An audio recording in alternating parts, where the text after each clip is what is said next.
অনিশ্চয়তা দূরে ঠেলে মাঠে গড়ানোর অপেক্ষায় ঢাকা প্রিমিয়ার লিগ। বাকি আছে এক সপ্তাহেরও কম, তবে উত্তাপ নেই ক্রিকেট পাড়ায়।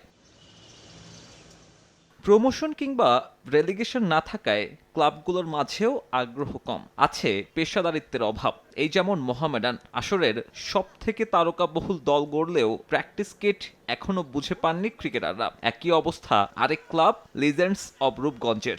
একাডেমি মাঠের অনুশীলন দেখে দল চিনার উপায় নেই।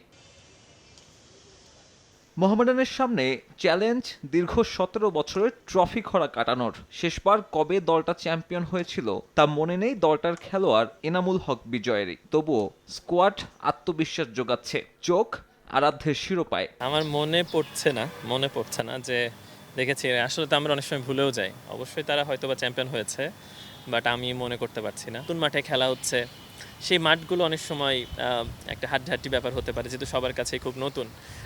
এছাড়া আমার মনে হয় টিম যদি তাদের শতভাগ দিয়ে খেলতে পারে, যে কোয়ালিটি প্লেয়ার আমাদের টিমে আছে, আমার মনে হয় শিরোপা আমাদের এবার ঘরে আসতে পারে। সরে দাঁড়ানোর ঘোষণা দিয়েও তামিমের অনুরোধে ফিরে এসেছে রূপগঞ্জ।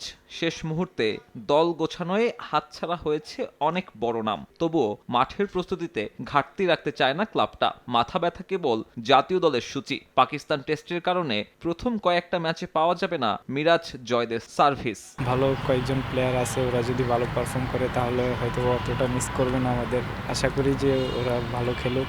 আমরা যখন আসবো টেস্ট শেষ করে তখন আমরা চেষ্টা করবো যে আমাদের ভালো করার।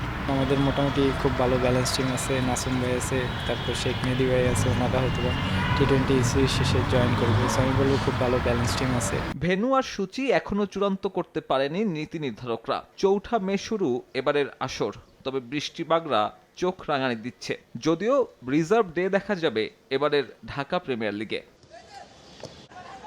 সাব্বির মিথুন, সময় সংবাদ, ঢাকা।